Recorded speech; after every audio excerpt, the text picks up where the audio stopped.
Hey friends, welcome back to my channel.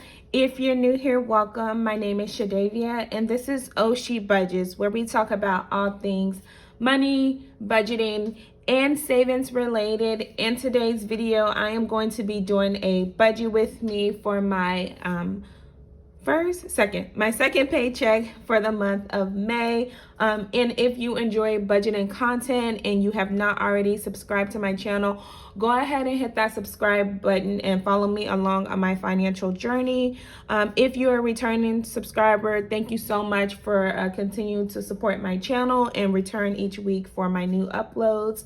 But without further ado, let's just go ahead and get straight into this budget with me. These are probably one of my favorite videos to make with you guys, so you can kind of see how I plan on budgeting out my money. I am paid on a bi-weekly basis, but as you guys can see, and I've previously mentioned, I did receive a promotion, so this is the first pay period that I actually have a little more income since I did receive that raise. So for starters, we are putting, we have $452 that is automatically gonna go into the separate account for our mortgage, insurance, and phone. And then after that is already taken out of my check, along with insurance, medical insurance, 401k, all of my deductions before I actually receive my paycheck, pretty much, I am going to be left with $993.96. And I'll be able to budget that out into my bills for this pay period, also into my cash envelopes and a few of my savings challenges as well. So if you guys also have been following my channel for a while, then you know that I did recently refinance my car loan. So my car note was originally $545, and so I did refinance it down to a 3.09% APR, and also dropped my payment down to about $498. So I'm still going to be putting half for each paycheck. So for my car note, I am going to be doing $249, and I am actually going to split this in half even more. So for week one, I'm going to pay half of that. And week two, I'm going to pay the second half of it, just so that I can kind of go ahead and get ahead with knocking down some of that interest for the first few payments, and then kind of get 1 month ahead as well with my car note. With Wix, it's a subscription that I have. That is $24.84. Atmos, I still have yet to receive my gas bill. I feel like that's the case most of the time I'm creating my budget. So I know it should actually be available to me probably sometime next week. So I'm gonna go ahead and budget out $100 for my gas bill. I'm hoping that's enough. If not, I'll make the needed adjustments. For Pixie Set, it's getting $10. My storage, I actually had to increase my storage in order to create these videos. As you guys probably saw, my last video was like 30 minutes long, which was my tax refund cash stuffing. So it was a lengthier video, but I did have to upgrade my storage to be able to make that video.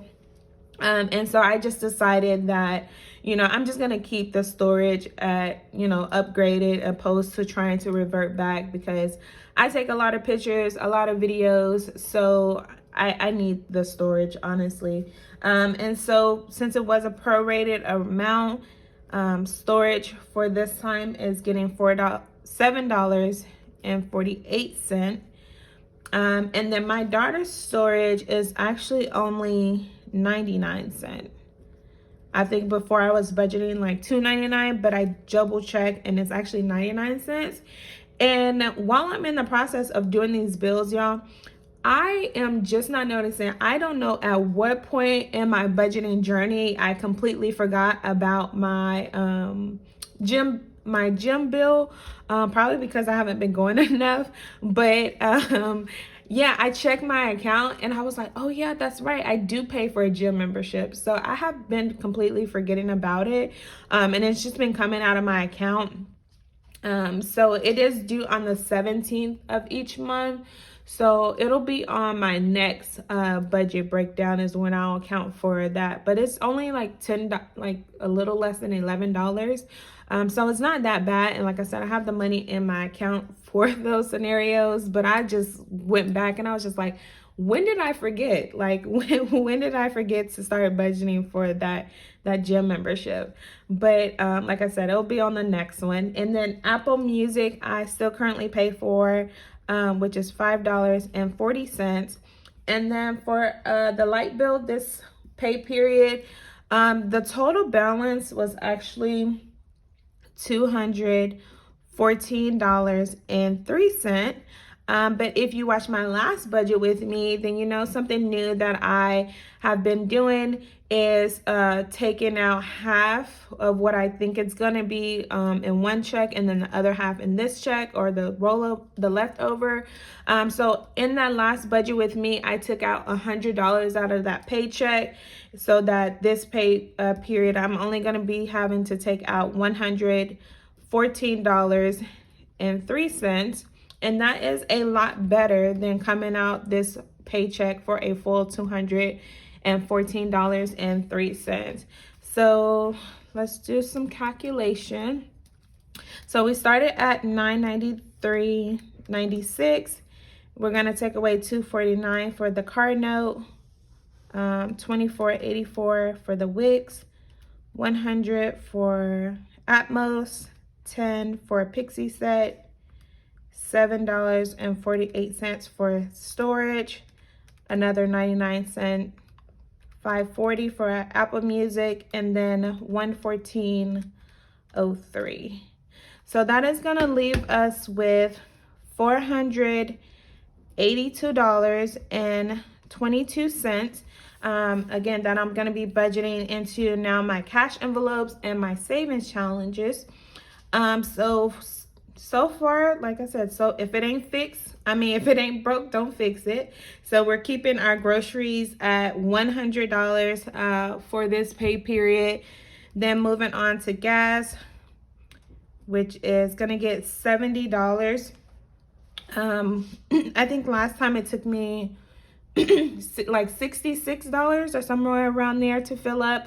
So $70 is a good budget, and I'm keeping it the same for this pay period.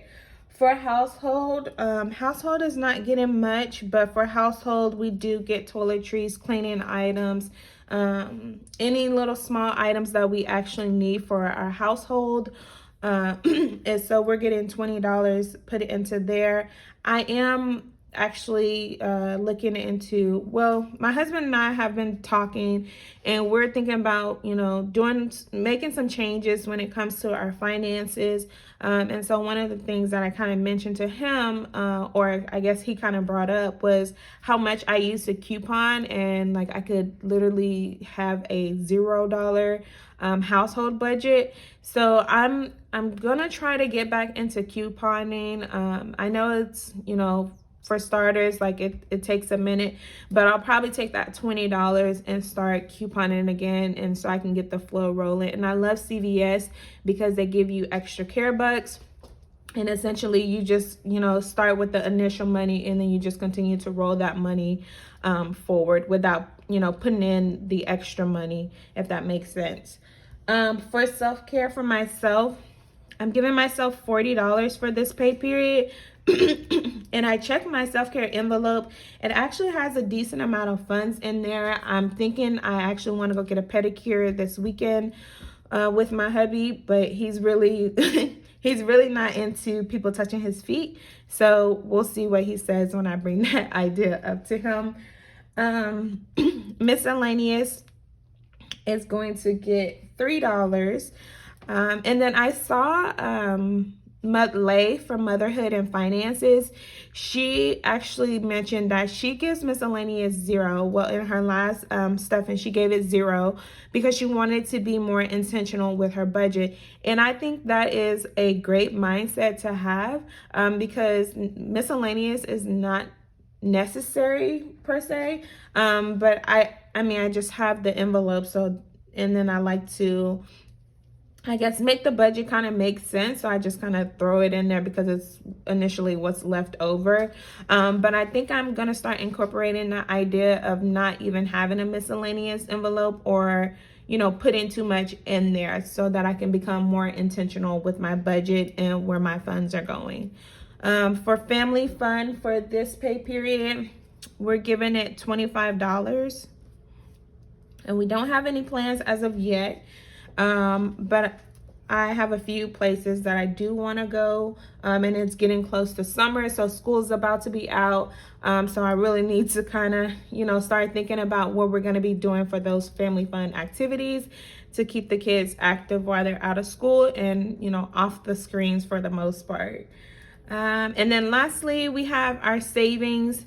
We are still trucking along with our 100 envelope challenge.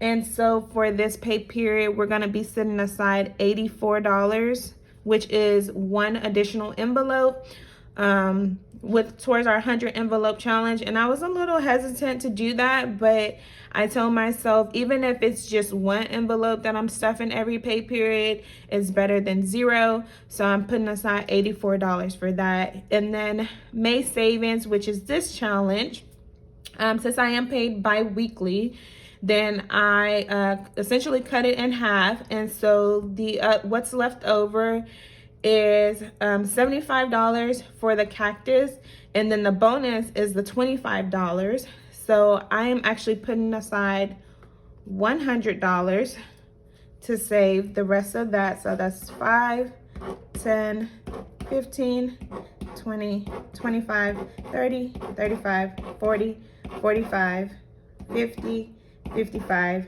60, 65, 70, 75, and then the 25. So $100. And then the May savings challenge is completed, y'all. So I did get, like I said, I get paid on a bi-weekly basis, and for me it's just easier than, you know, trying to transfer $5 here and there every day. And then the last thing that we're going to be budgeting for this pay period is $40 into our new sinking fund binder. So we started with $482, and then we're gonna take away, let me just put it right here so y'all can see it. So $482 minus 100 for groceries, minus $70 for groceries, and then minus 20, minus 40, minus 3, minus 25, minus 84, minus 100, minus 40.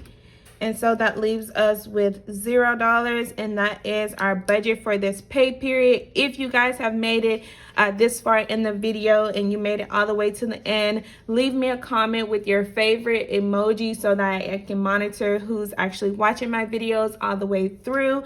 And if you haven't subscribed to my channel, please do so. Join the family, join me on my journey. So far it has been exciting, rewarding, and I just would love to have you guys join me along this journey. But that is it for today's video. Thank you guys again for watching, and I'll see you in my next one. Bye.